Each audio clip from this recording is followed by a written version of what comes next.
Hey guys, thanks for tuning into this episode of the Game of Gymnastics podcast. This week I'm joined by Felix Coomber, an ex-English national squad member and winner of the floor and vault gold medals at the British Championships in 2021 and 2022 respectively. He has been training and studying in Japan for the last 2.5 years as well. We'll talk about the differences between training in the UK and Japan, what the university life is like over there, and how the Japanese have become such a powerhouse of a nation in the sport. I hope you enjoy.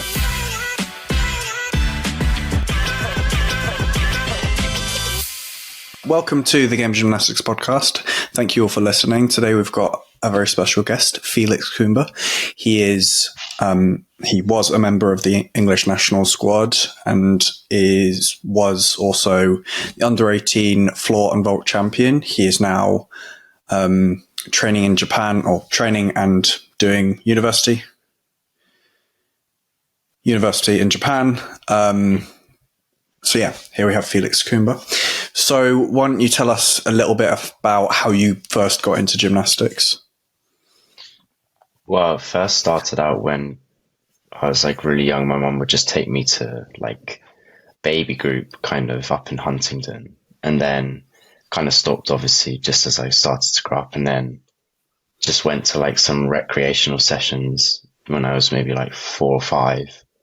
And after that, kind of as a child, I enjoyed it, and it kind of became a daily routine that just gradually, as I started to enjoy it more, found a club.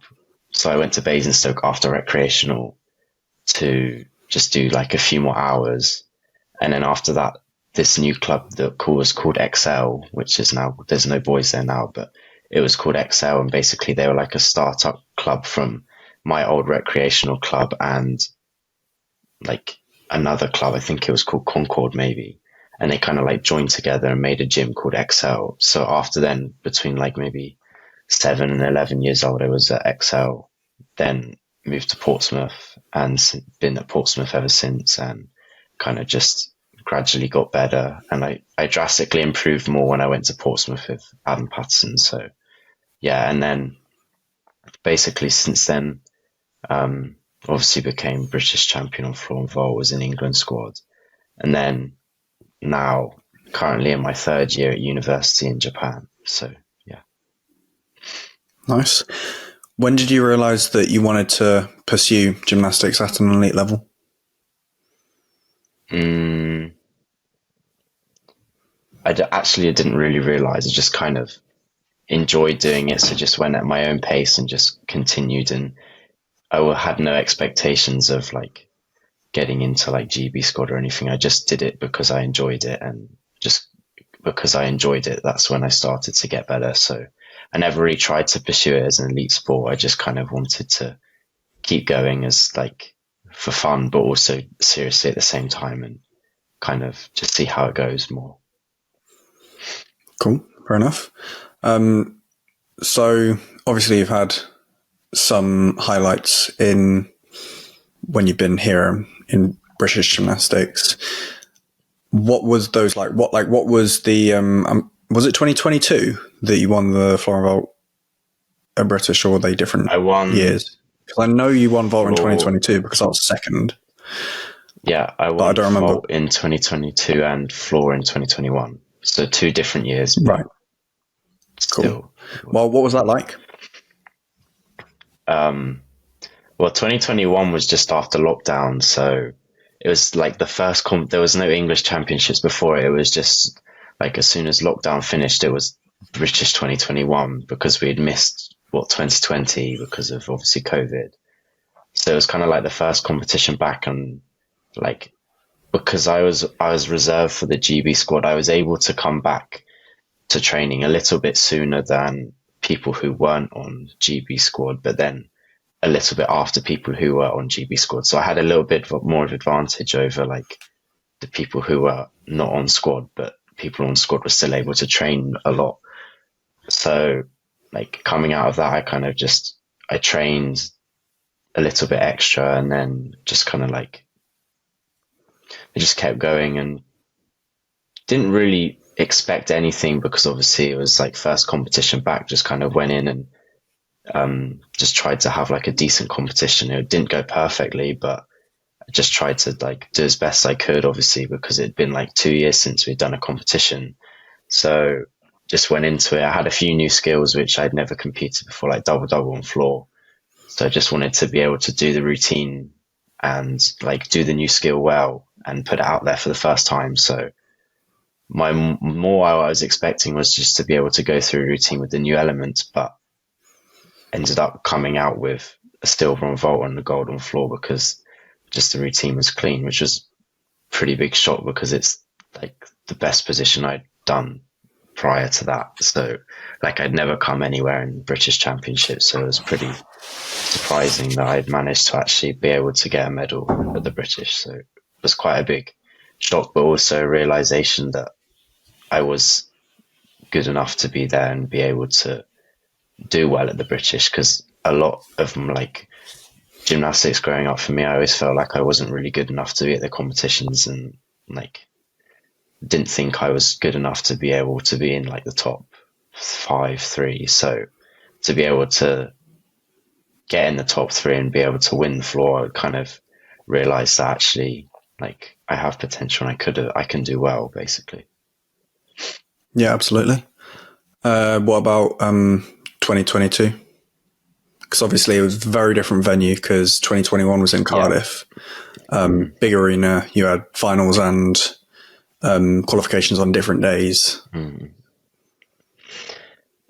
So in 2022, I was actually like, it was just before A levels as well. So I was studying a lot whilst also training. So I was pretty exhausted going into the competition already because of obviously I had to study for A levels and also train a lot. So I kind of, before the competition started, I just said to my coach, I want to go out and have a clean competition, not try to get in a medal position. Just, I wanted to be able to go out and enjoy the competition and just go clean all around rather than push any specific position or any piece. So like my main focus was just enjoying it and having fun. And because I was able to relax and enjoy it, my routines went well. And then I managed to come 5th overall, which was quite a big shock. And I managed to get a PB. And it was also actually the first competition I'd ever gone clean in. So like it was quite a big deal for me. And then obviously I qualified for 4 finals, floor, pommel, vault, and 5 finals, floor, pommel, vault, P-bar and high bar, but I didn't do high bar. Then we obviously started on pommel because seniors would go floor first. So went up on pommel, came second, which was just trying to go through the routine again like I did in the all around competition, and managed to just go cleanly and come second. Then went to vault, and obviously it was pretty close because you also came the same score as me, but I also had a higher D score, so came out on top. Yeah, so literally identical Yeah. like average, but because your first vault was higher score than my first vault, that was why you got the medal. So it was pretty tight, and then P bars went and did a clean routine.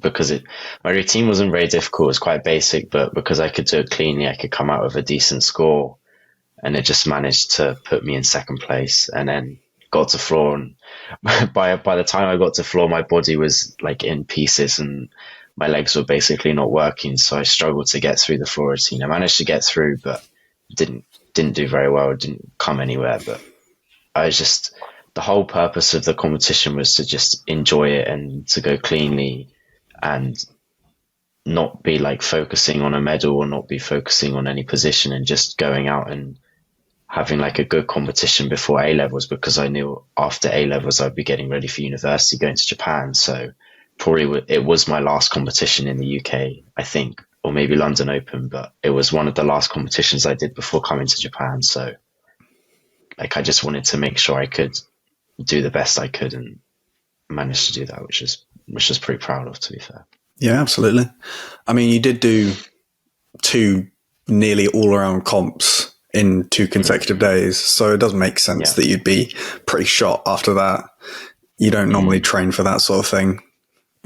You don't normally train expecting to make 4 finals or 5 finals. So yeah, fair enough.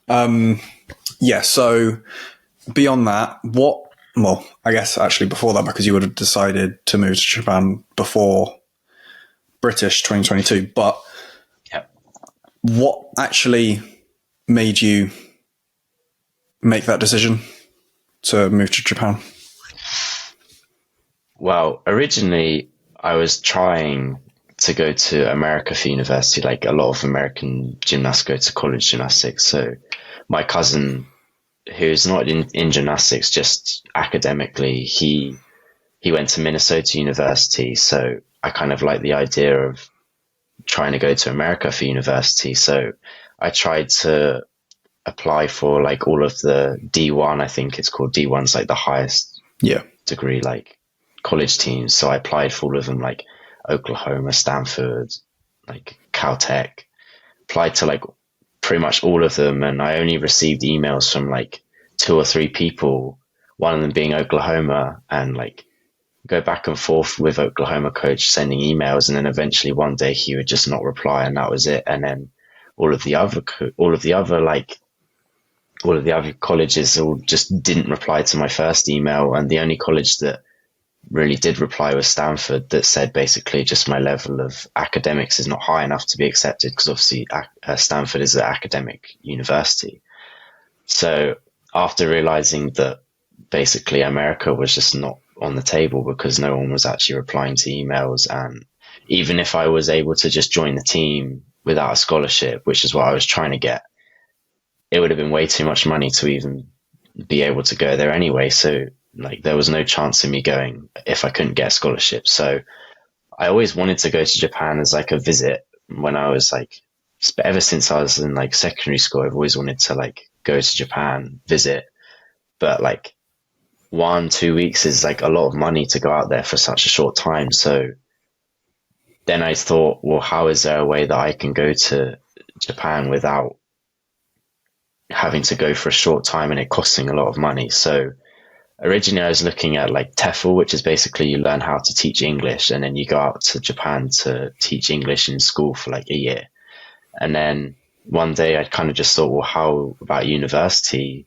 And basically we just looked at the universities in Japan which had gymnastics teams and also had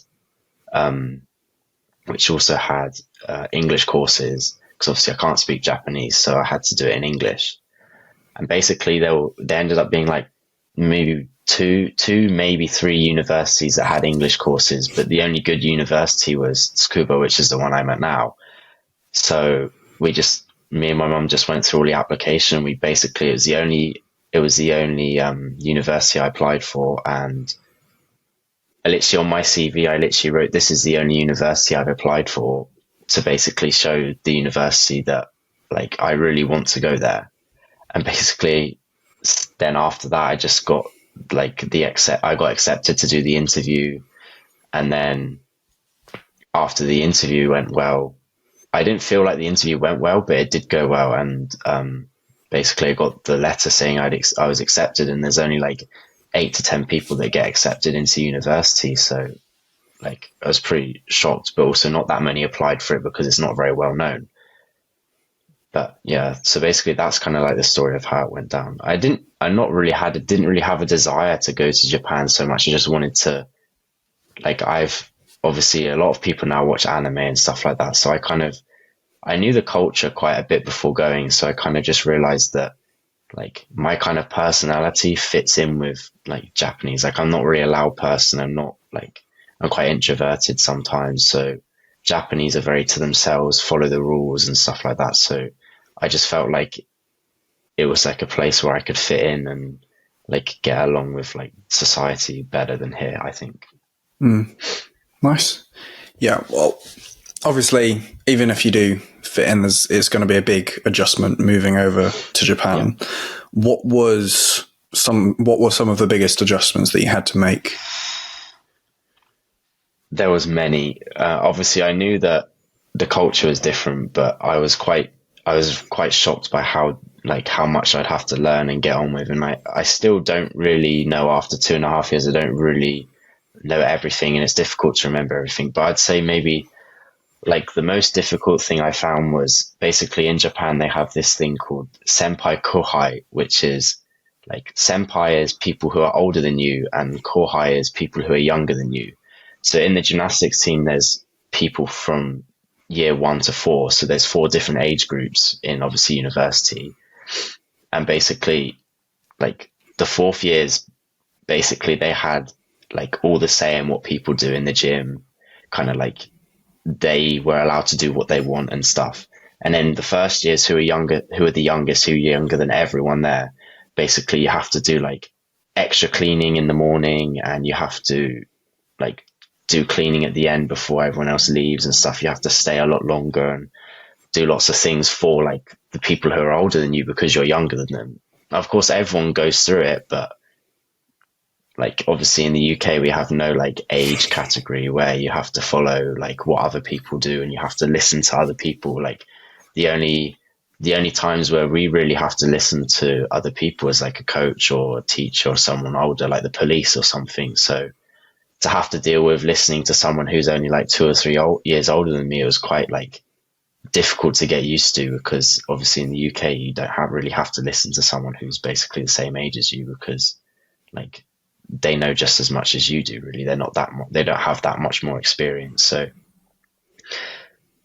yeah, I think that was probably the hardest shock when I got there, was having to deal with all of these, like being younger than everyone else and having to do all of the stuff for them and stuff like that. And then obviously language is obviously one of the most difficult parts as well, because like obviously I've been learning Japanese and I can speak some now after being there for a little while, but I still find it difficult, especially when people kind of speak quickly and I can't like can't work out kind of what they're saying, if they're saying it too fast or just general things where just get really overwhelmed by like the language barrier and not being able to understand what people are saying. And so other than that, I'd say that everything else I kind of got used to quickly, but definitely the hardest part was getting used to like the senpai-kouhai, which is like the age category thing. And in part of the gym club, we have to clean the gym at 8 a.m. every morning. So the first years we'd have to arrive 10 minutes earlier and do like additional cleaning. And then at the end, you have to wait until like everyone's left or everyone's leaving or everyone's finished at least. And then you have to finish after them.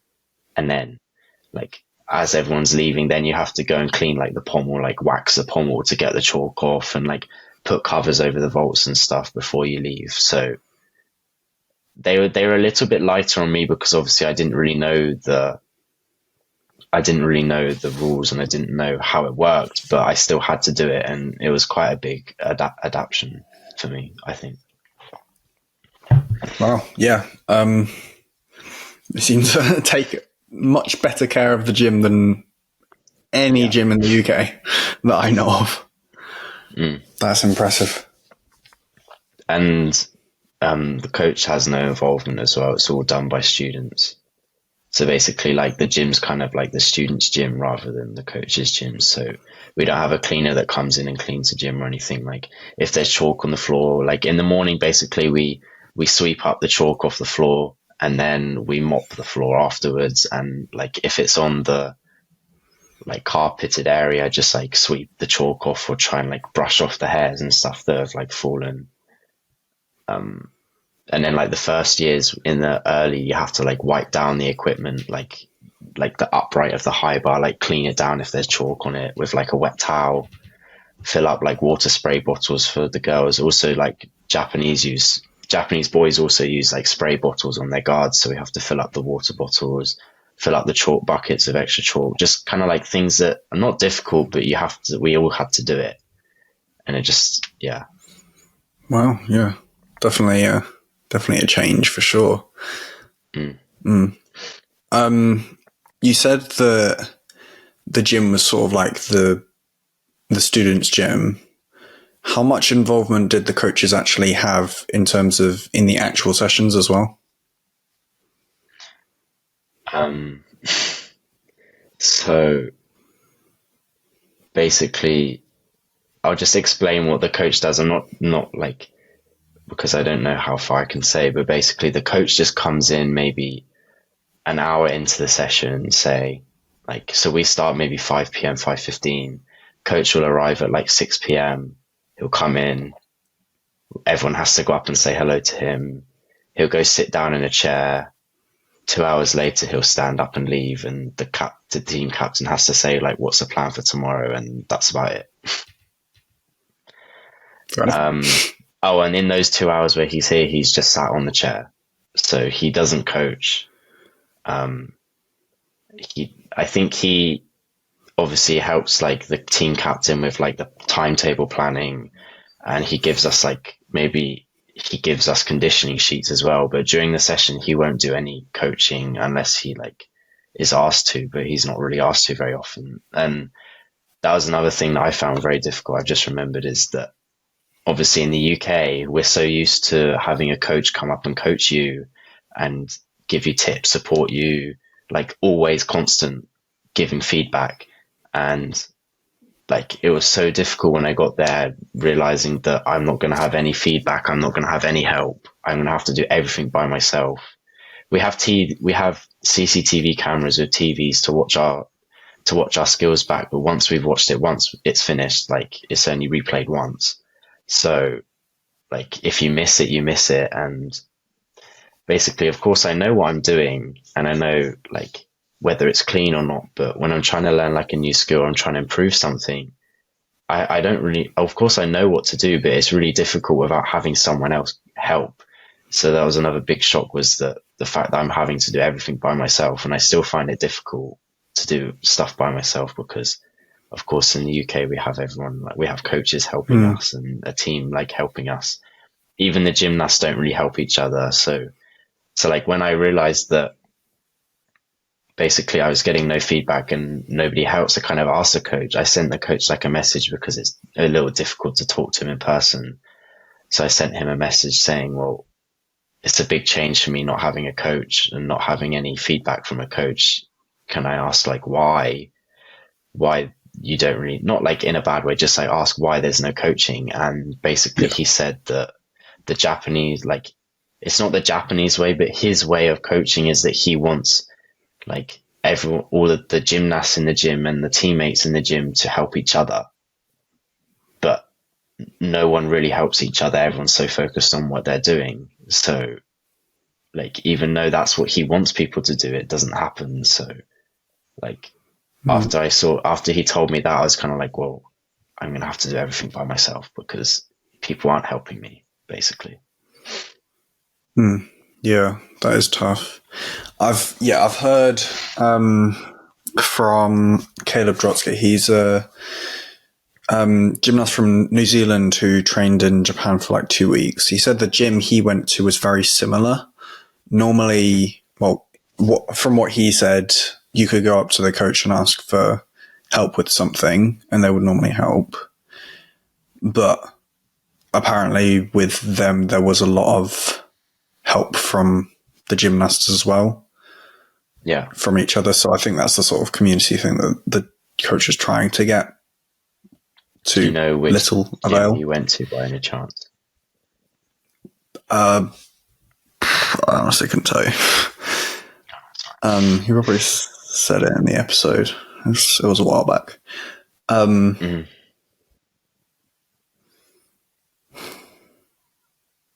I can't remember. No, apparently it was a pretty high level gym. There was juniors and seniors there. He didn't mention all the cleaning stuff. That's new. The cleaning stuff might be just because it's university rather than club. Fair. So who actually came up with that sort of thing? Because if you said it was student led, who actually started it? Was it like a thing that the coach said needed to be done, or is it just purely based on the students?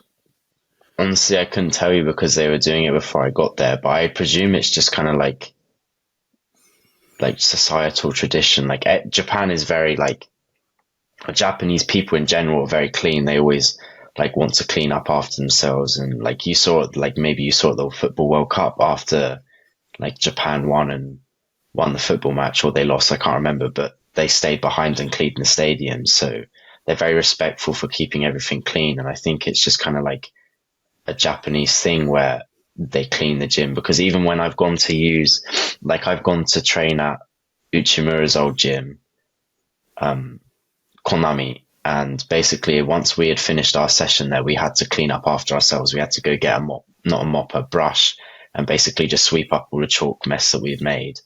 So it's kind of just just the Japanese way is to clean up after yourself. And I presume that it was probably the coach who told us to do it, but like he doesn't need to tell us to do it. We just do it because it's like just normal basically for them. Fair enough. Yeah. So we've talked a lot about like the differences between the two.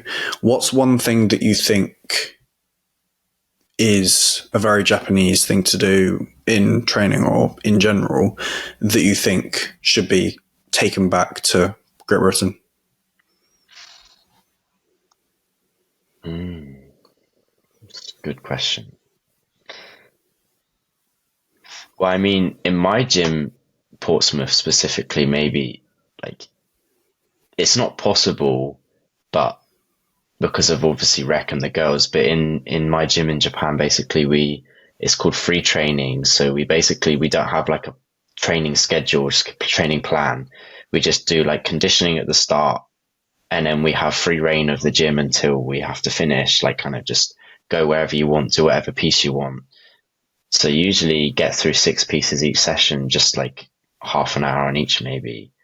So I feel like maybe I think that's quite a good way to train, is because like you're able to get everything done. So like for me personally, when I don't do rings for like a session, my shoulders get really stiff. And then when I go to rings the next session, my shoulders feel like bad and tight and sore. So when I'm trying to do stuff, it's a lot less like powerful or just not as good because I've had like a break from rings.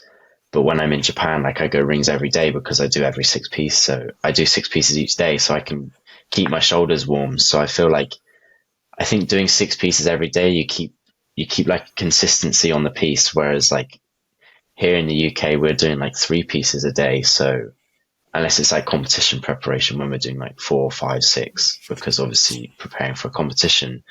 But during training, I think getting through 6 pieces means your body stays like fresh for the next session. Of course, it's going to be more tiring, but once you get used to it, like I'm now used to it, and like my body feels better the next session when I go to do like a piece, because it had not been that long since I'd done it. So I feel maybe getting through 6 pieces a day, kind of not spending a long time on each piece, but getting what you need to do done on the piece, then moving on, is kind of like a good way to keep consistency and to keep like strength and not get like injury, I guess, maybe. Cool. Yeah. So what, to be fair, I do get that, that point of doing 6 pieces a day. Yes, it would be very difficult to start with, but, especially stuff like pommels we kind of do every day regardless. But if I haven't done pommels for a day, my wrists are really tight the next day and just struggle to circle at all. And then similar sort of thing with rings and everything as well. I think I will say that I think doing floor and vault on the same day is tough when you're trying to do like new stuff on both of them, because your legs do sort of go a bit, and not doing vault one day and then doing it the day after isn't too much of an issue. I don't find, at least. Personally, so even when I'm doing double sessions. Personally, when I train, usually I'll do like vault one day, then floor the next day, but not do floor the first day and not do vault the second day. So usually like 5 pieces kind of. But I might, like, if I'm feeling okay, I might go and touch like the other piece for like a short time just to like keep up. Yeah. That's a good way of doing it, I think, because Yeah, normally when I do a double session, it'll be either a very short of one of them and then like a full session on the other, or I just won't touch one of them, and I'll just do 5. But yeah, it's good. Good point, to be fair, doing more pieces every day. Okay. Of course, if you're an all-arounder, if you're more of a specialist and you don't want to touch the other pieces, then that's fair enough. So what does a typical day for you look like? You said you get in the gym at 5:15. A, what are you doing before that? And then B, what are you doing when you actually do get in? So morning, I'll wake up about 7:15, get ready. If I have first period class, I'll get my stuff ready to go to class after the cleaning. If not, then I'll just get changed. Then I'll go to cleaning for 8 a.m. Oh no, cleaning is 8 a.m. Sorry, I've been out for like a month, so I forgot. So we do cleaning from 8 a.m. to 8:15. If you're a first year, you have to arrive 10 minutes before 8. And usually I arrive like 5 minutes before, just because I don't want to like risk being late, because if you're late, you probably have to do a rope climb, I think it is. And then, so once cleaning's finished, if I don't have first period class, I'll just go home and I'll study or just rest. Then during the day, our classes start from 8:45 and they'll go through till 6 p.m. Quite often I'll have 6 period class, so usually my classes will finish around 6 p.m. Some days I have 6 periods straight through. If not, then just maybe 2 or 3, 4 maybe. Then once classes are finished, if I don't have 6 period class, I'll go to the gym maybe for around 4:45, maybe a little bit earlier, stretch. Then training starts at 5:15, but that means like finished stretching and go start doing like elastic work or stretch like shoulder inlacates with a stick or start conditioning. So it doesn't mean like stretching starts at 5:15. It means you have to finish stretching by 5:15, then like actual training starts. Then usually we have like conditioning, which usually finishes maybe 6, maybe 5:30. Then just basically normal training until around like 9 p.m. But the thing that's strange, I find, is that there's no set finish time. Well, there kind of is. So to finish around 9 p.m. But like some people finish like a little bit earlier and some people will go for like half an hour longer. It's kind of like you finish when you want to finish, but you have to at least train until around 9 p.m. Then basically after that, it's kind of just leave when you want to leave. But like everyone just sits on the floor on their phone or stretching or for ages. And usually I'm just sat there like, well, I don't understand why people want to just sit on their phone on the floor. They just lie on the floor on their phone for like 40 minutes or an hour. So I usually just leave after I've stretched, and then that's where I go home, make dinner. Usually eat dinner around 10 p.m. and then just go to sleep after I've had a shower. That's about it. Long day. Long days. Yeah, they're quite tight. Yeah. And we train Monday, What's it like, Tuesday, we train Monday, Tuesday, Wednesday, Friday, Saturday. No double sessions, but each session is like 4 hours for 5 hours long, 4 to 5 hours long, basically, depending on how long you want to stretch and how long you want to stretch afterwards. Jesus. Fair enough. Well, what's it like balancing all of that? Because obviously you've got a long day in the school and studying, and then you've got 4 or 5 hours training, and then it's quite a quick turnaround then to get back into cleaning for the gym, and then So what's it like?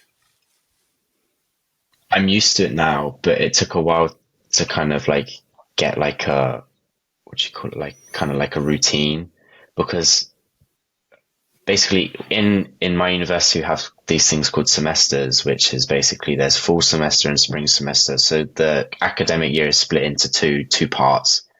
One fall semester is 15 weeks long, spring semester is 15 weeks long.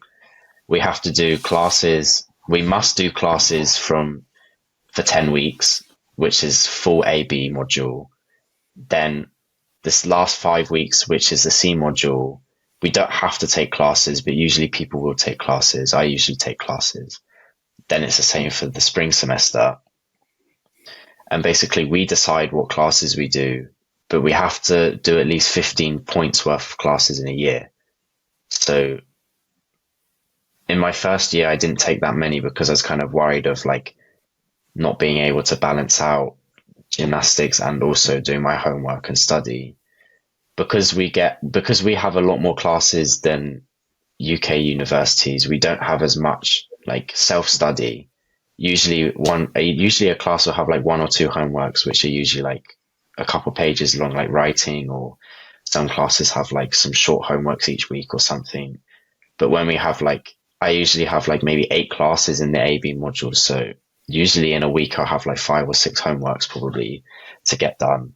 So I usually do them on Thursday or the weekends, which is like kind of like the off time. And also if like a class is kind of like boring or I don't need to focus so much, I'll then kind of get on with homework during the class as well.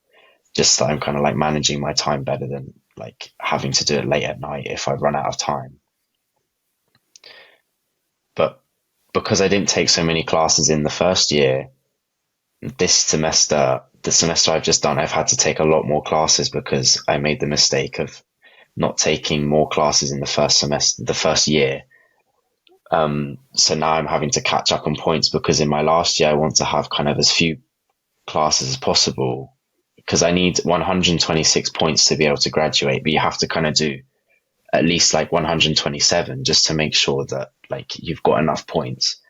So because I didn't take enough in the first semester, I'm having to catch up because otherwise if I took kind of like the same now, I'd have to take loads in my last year, but I have to write a minimum 40 page like dissertation so I can graduate. So this semester I've had to like really catch up on how many credits I've been taking, points I've been taking. So I've had to take a lot more classes and I kind of had to take a lot of sessions off so I could study to be able to keep up, but I was still able to keep up. So in the gym, like if you need to take time off for study, it's okay. But otherwise, unless you're sick, you have to go to every session. Even if you want to go like travel or you want to go do something, you have to go. Like it's quite strict, but so like, because we have to go to every session, it's quite difficult to manage the time unless like you really have to. So at first I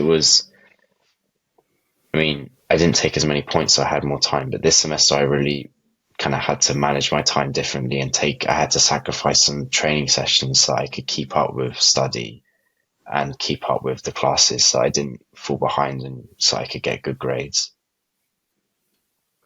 Yeah, fair enough. So I guess I'm a bit like confused as to how it actually all operates. So have you got like an overall broad topic that you're sort of there for, like, and then you have to take classes around that sort of subject, or is it a bit less strict and you can sort of take whatever? Like, I'm a bit confused, I guess. Okay, it's quite different to the UK, but I can kind of explain it as best as possible. So to graduate, I have to take 126 credits worth of classes. Yeah. Points. I'll just say points because it makes more sense. So I have to take 126 points. Each 1 hour and 15-minute class is 1 point. For 10 weeks is 1 point. So most of the classes are 2 1 hour and 15-minute classes back to back. So like it'd be first and second period. That class will be worth 2 points. So in a year, you have to take a minimum of 15 points. Basically, my supposed like degree is a bachelor's degree, so it's in international social sciences, which is a very broad topic. So I have classes from like things like law, and I have classes from things like programming and sociology and economics, and each each kind of like subject, so law will have a lot of classes. There'll be a lot of classes under law. Then for sociology, there'll be a lot of classes under sociology, and so on. So each like subject has a lot of classes to it. So I just get to pick and choose each semester which classes I take. I can choose to not take any law classes if I don't want to, or I can choose to take every economics class if I really want to. So I just have to do enough classes to get 126 points. But I also have to take classes from another major subject. So other major subjects are like biology or agrobiology or like environmental sciences. We don't really have like sports science or things. There's quite a small, like, what should I say? Basically, there's not many subjects that we can take in the university just because international students at a Japanese university is quite a new thing. So there's not enough teachers to be able to create more subjects. So there's like 6 or 7 subjects. I can't remember all of them, but basically we have to take classes from that, even if it's not our major, we have to take it because it's like a requirement to be able to graduate. And we also have to take 1 year's worth of Japanese classes, which is, I think it was 4 points total. We have to take 4 physical education classes, which was 2 points total because each PE class was half a point because it's very easy to pass. Then we had to take it was required to take introduction to economics, introduction to sociology, introduction to law, and introduction to political science. That was also required.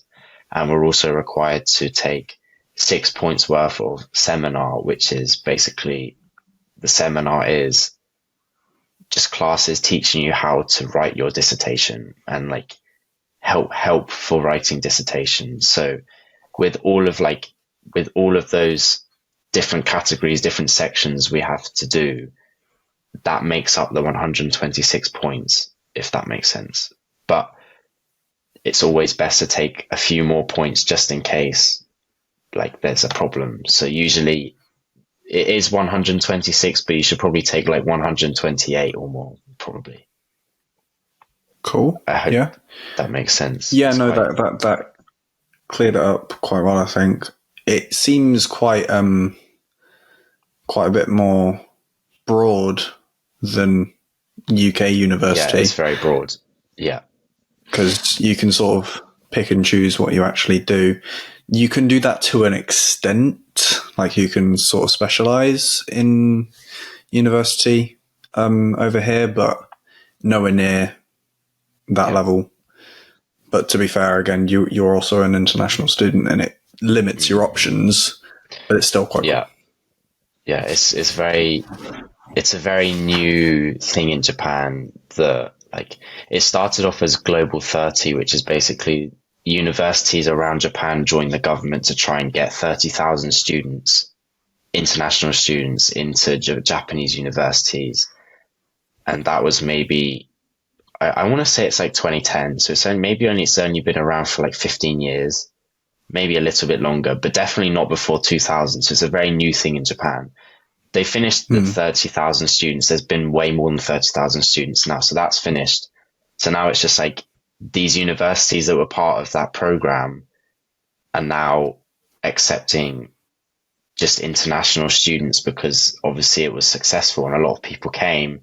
So then the universities kept their international teachers and basically then just made it like a full-time subject or a full-time course.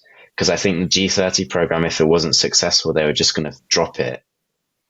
Because obviously, if it wasn't working, there was no point. But it was very successful. So now the teachers kind of stayed and like they were able to continue with having international students. But also, it's very difficult to get international teachers because almost a majority of the international teachers also kind of need to be able to speak Japanese or need to have been living in Japan for a long time. So there's a very limited selection of teachers that they can actually bring to the university.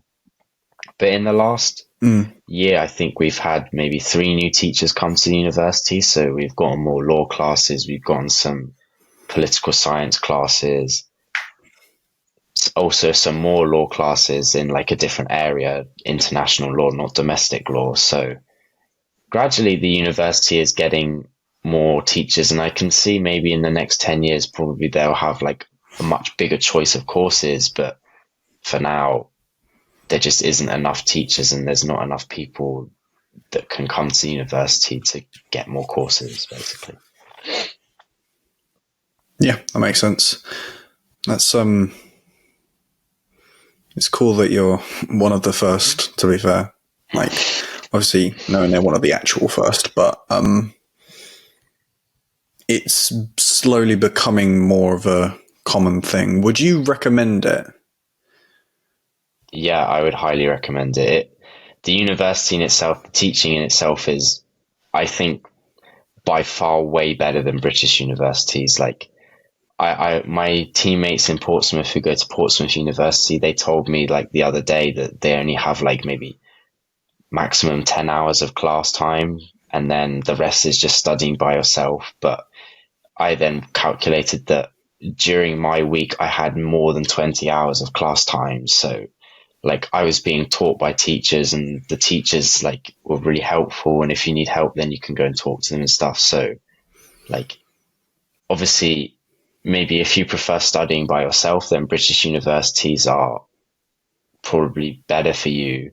But the university that I'm at, Tsukuba, the teachers are teaching so much. They're giving you everything you need to know.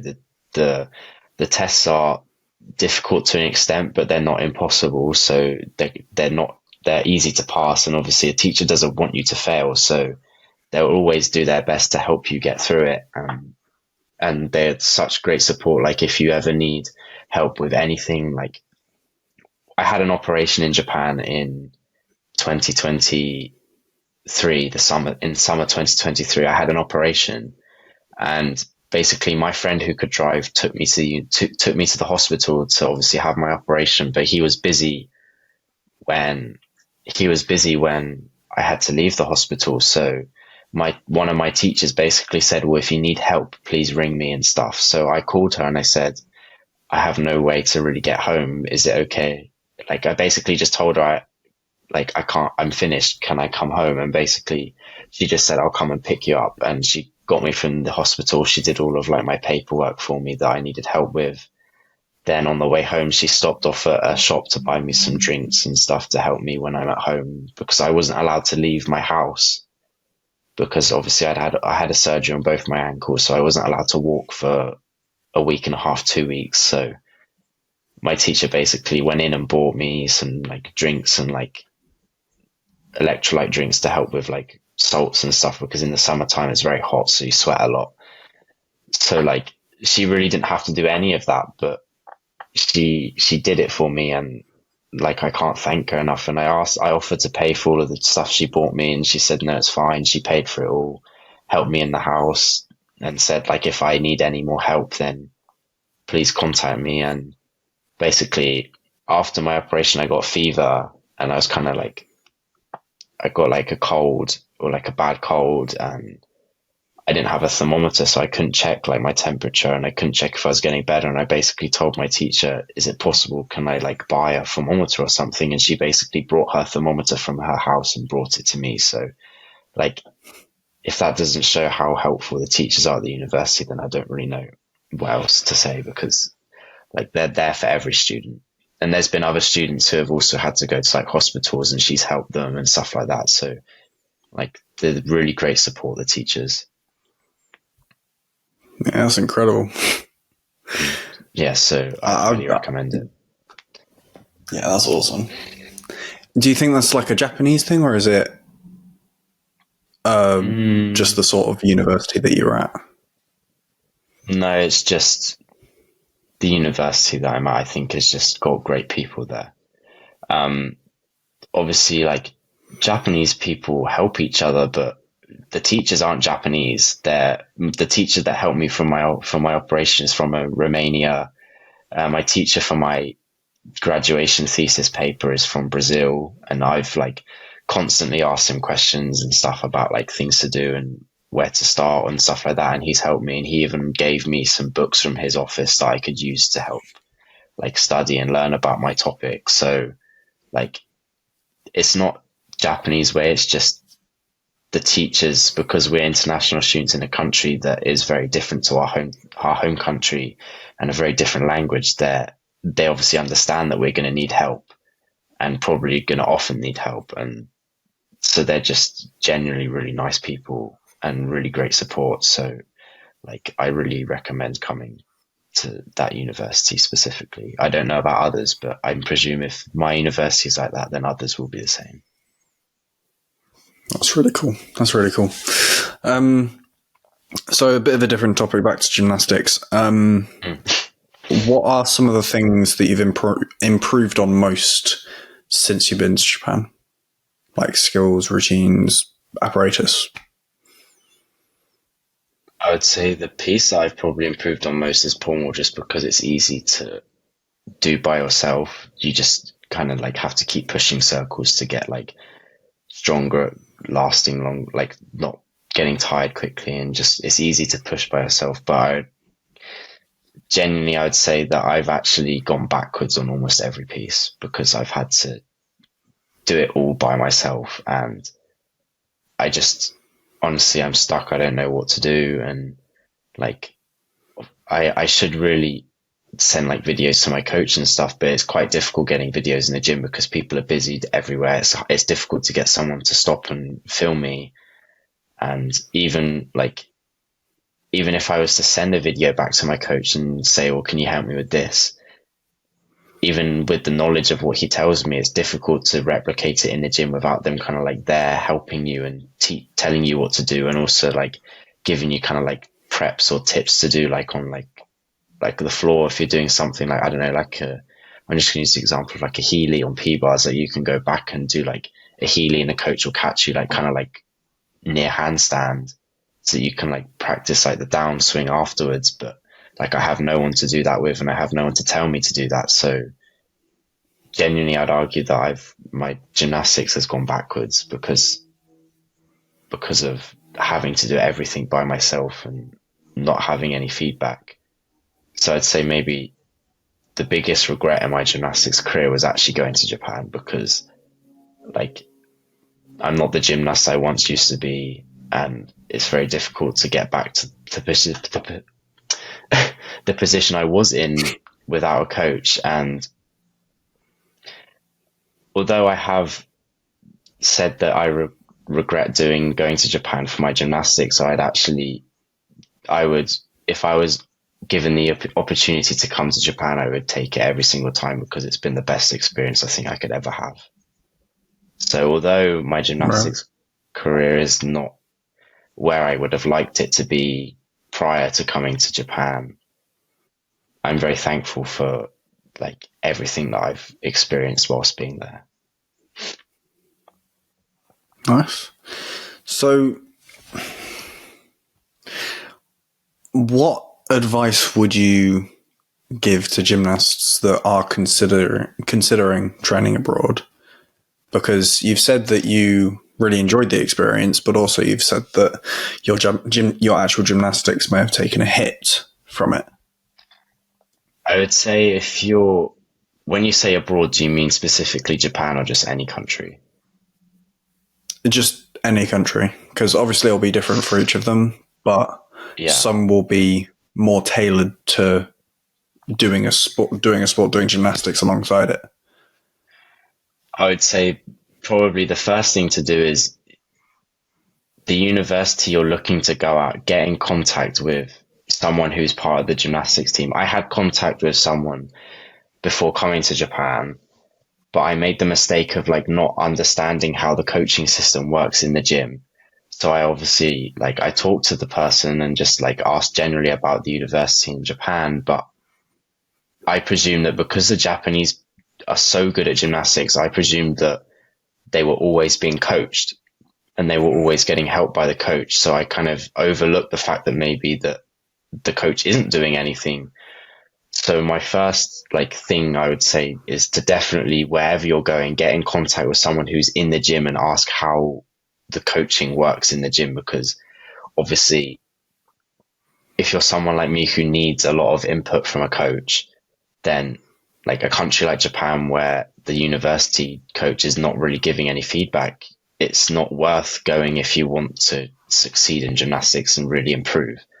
So that's kind of like my only advice really if you're looking to go abroad, because obviously you'll get a great experience wherever you go abroad for gymnastics. But if you really want to like improve your gymnastics and really push and become a better gymnast, then definitely find like a university that the coaching style is your style, because obviously some people prefer being like not having any input from a coach. Some people are able to get on with it themselves. So if you're like that, then yeah, I'd recommend coming to Japan and coming to universities in Japan where there isn't much coaching, because then that's kind of like your style of training. But if you're like me who needs someone to help you and someone to kind of like guide you in what you should do in a training session, then definitely find out if the university kind of has like a coaching style like that, because if it doesn't, then you're going to kind of like jeopardize your career basically, kind of like I did.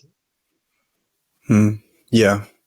So I guess another question would be, obviously you struggled not having a coach, but do you think that a lot of the other gymnasts in there would also did struggle because they didn't have a coach as well? Or what was the sort of consensus like in the gym?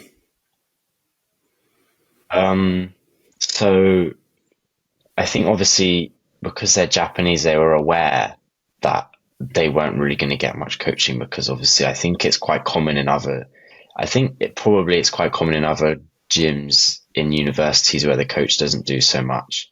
So I think for them, maybe they weren't so shocked. They probably had a bit of like adaptation they needed to do, but they probably were quite like okay with it.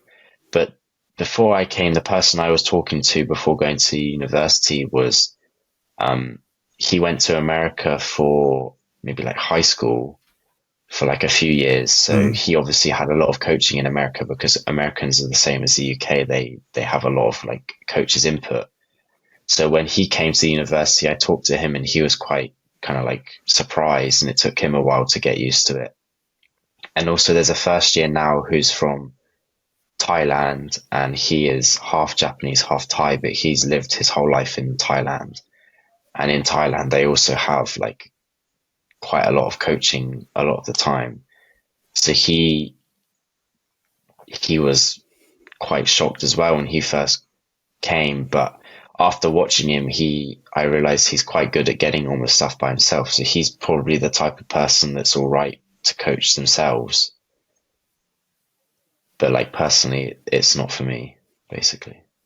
But generally, like a lot of the gymnasts in the gym, like they'll learn a skill in like one session, and then they'll just put it in the routine after that. And I'm just like, I don't understand how they can just get on with it and do it all by themselves without like anything from anyone else.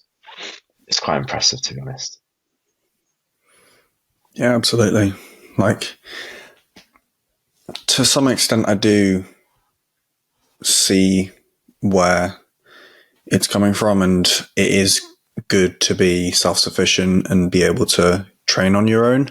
But also at the same time, like, I mean, if nothing else, this episode is just advertising the benefits of having a coach, because it's just having another opinion, and it's just having another set of eyes on it. But then it's also about having an expert on gymnastics, helping you to improve. But because they're an expert, they know all the language, and they can try multiple things. They have options there. When you're just trying to do the same skill over and over again, and you're not really seeing any improvements, yes, you can try multiple things, and one thing might work, but sometimes you just don't realize even what you've changed. Sometimes it's just impossible to know. So yeah, having a coach is invaluable, definitely. Like, hearing this, it just makes me think, how are the Japanese so good if they don't have much coach's input? Well, I think my university is just a little different to everywhere else. I think majority of the places they do have coaches kind of like helping them all the time. Because I think it wasn't last year, the year before last year, basically the university, like the All Japan University Championships, our team came fourth. And I looked at the places of 1, 2, and 3, and 1, 2, and 3, the teams all had coaches, like, who coached them during the gym. So it just shows that maybe if our university had more coaches' input, then we probably could have come third place rather than like fourth place. So, like, also I think after spending time in Japan, I've realized that the like Japanese people just have the most ideal body shape and body like structure to be good at gymnastics. They're small, they're light, they build muscle really quickly. They have fast metabolism. Even if like I've been out to eat with some of them, they eat so much food, yet they stay like super like skinny and like muscles all defined and stuff. So I think the Japanese just have it easy a little because they have like the perfect body to be able to be good at gymnastics. Because for me, I'm quite tall, so I struggle with a lot of pieces like rings, high bar, P bar. Yeah, even though they're small, they're powerful. So like the pieces where you kind of you need a little bit of height, like vault. Even though they're a little bit small, they're so strong. They have the power to be able to get over. There's someone in the gym who's like 5 foot tall, yet he can basically, he can almost do, he's learning triple CAS on vault. So like, even though he's tiny and he's basically the height of the vault, he's able to get over and do a triple twist easily because they've got that much strength. Yeah, I mean, you hear about some like Japanese people, and it's just crazy to see. But like also people like Carlos Yulo, he is ridiculously small. Like, yeah, he's probably around that sort of 5 foot mark, maybe even smaller, and he's the Olympic floor and vault champion. So, yeah, like when you've got that sort of slight frame, like lean muscle, and you're light but you're extremely powerful, it just helps beyond belief. Yeah, and Carlos Yulo actually used to train in Japan before he went back to the Philippines. That makes sense.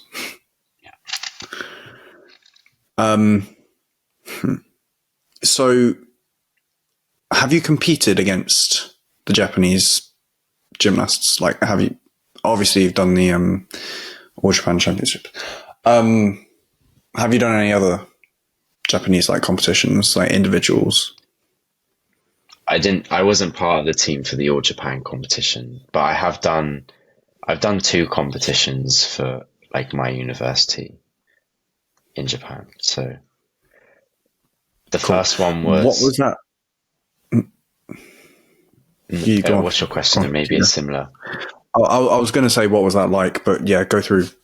Okay, yeah. So that's what I was going to say. So the first competition was literally like 2 months after I got to 2 or 3 months after I got to Japan. So like I had obviously being in a new country, I had being in a new gym, I had being in like learning kind of like how everything works in university and also how everything works in the gym, and also not enough time to be able to prepare for 6 pieces. So like when I got to the competition, personally, obviously I'm a foreigner and I've got blonde hair and blue eyes and my skin is a lot paler than Japanese. So like at the competition, I stand out. Like I'm the only one there out of everyone out of everyone in Japan pretty much who is not a foreigner.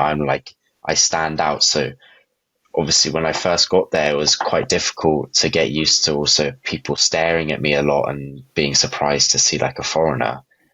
And at the competition, like I had everyone watching me because obviously I look different, and like I was just so nervous because of like so many changes and so many like different things I had to adapt to, and not having enough time to prepare for the competition. So the competition was like one of the worst competitions I ever had, just because of how like not enough time getting used to everything, and just like not knowing how it works out there. And also like competitions in Japan, basically like you have teammates from the university come to watch you, and they like cheer really loud. So whilst you're also doing your gymnastics, you've got like people cheering for each other at like the top of their voices all at the same time in the crowd. So like the environment is nothing like, even at the British, it's nothing like that. There's so much energy, and like it's so loud in the gym that it's also difficult to concentrate. And it was another thing that I had to get used to. Then the second competition was the same one, but the year after. And the first one was a competition for first year students, but then the second one, obviously I wasn't a first year student, so I had to do just like the open category or whatever, the one that was just for everyone. And I wasn't required to do 6 pieces. So because it was just after my operation as well, I did vault, pommel, and P-bar, and just kind of like the same as the British in the UK. Like there was no chance of me coming anywhere anyway because they're all so good. So I just wanted to go out and hit the 3 pieces and go clean on the 3 pieces. And I managed to like go clean, no falls, just not hold a handstand on P-bars before a dismount. So like I was pretty happy with how it went, and kind of it felt good to be able to have a decent competition, even though I wasn't doing 6 pieces. It felt good to like I felt kind of like strong, and just felt good afterwards, basically. Nice. So yeah, what was it like seeing, like, actually no, 2 different questions. First, what was the standard like in comparison to the UK? And the second one, what was it like competing against that standard?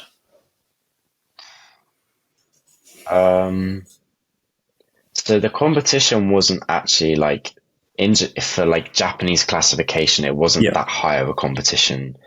So I think the highest score was maybe 78 or 79, maybe 80. So no one went over 80, but majority of the people were doing big skills, whether they were staying on or not, they were doing big skills. And Japanese judging is definitely a lot harsher than in the UK. So I think if they were to compete, the person that won, if they were to compete in the UK, they would have definitely scored over 80. But there was also a lot of people that were doing that level. So like, I would say it wasn't as high as the British, obviously, but I would argue it was probably maybe the level of like an under 18 competition, but a lot more people getting the top scores. So just like generally everyone is like good, really good, but not like absolutely amazing or like the best. But they were not like low scores. There were some people that were quite low down, but generally it was like competing against people who were coming probably top 3 and under 18. But like there was like 20 of them. So like it was very competitive, and a lot of people like who were very close to coming top 3, or a lot of people that kind of like pushing really big skills, but they were falling off quite a lot. So like the level was probably, it was about the same as maybe an under 18 British. So it's still very high standard, even for a competition in Japan that's kind of classed as a low standard competition. Yeah, fair enough. I guess the point is that they just have a ton more gymnasts is sort of what is the situation, because obviously you've got the same sort of standard, but there's just like 20 times more gymnasts, or that's probably an exaggeration, but a hell of a lot more participation, so the whole sort of pyramid becomes bigger.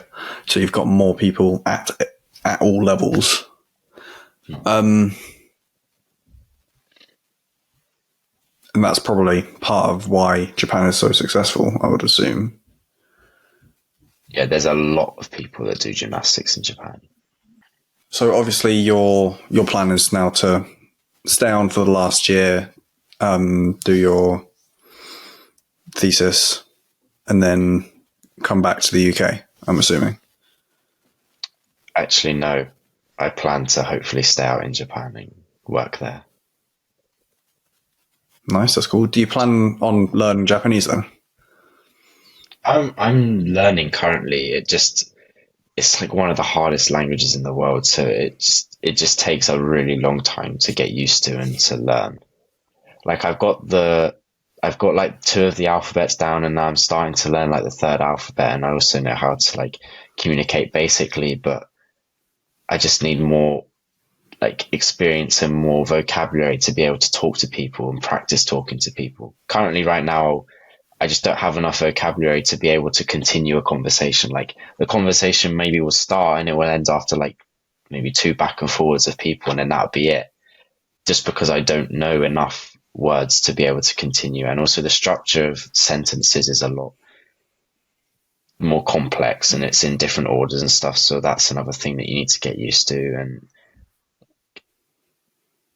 you have to use like particles before words and stuff. So remembering all of these particles before you say a word is very, like, there's a lot to remember when trying to construct a sentence, a lot more than you need in English. So it's just something that's going to take many years to get good at, basically. Yeah, that sounds intense, to be fair. Fair enough. Well, you've got your work cut out for you, I guess. Yeah. One last question. Now that you've been on, now that you've experienced the podcast, who do you think I should have on next? If possible, I think, do you know Trig Dudley? I do know him, he's yeah. your age. If you haven't done him, he's obviously just gone to university in America, maybe this year. So it might be quite interesting to kind of like see his viewpoint of an American university, because obviously Trig is American, so it was a lot easier, I think, for him to get into university. So yeah, I think it'd be interesting to see his perspective of how like American universities work for gymnastics and obviously like college gymnastics. Yeah, I definitely saw him in English, so I'm assuming he'll be here for British. I'll either message him or try and find him at the British and go from there. Sounds like a plan. Cool. Thank you for coming on. Yeah. No worries. And thank you all for listening to the Game of Gymnastics podcast. I'll catch you in the next one. Peace.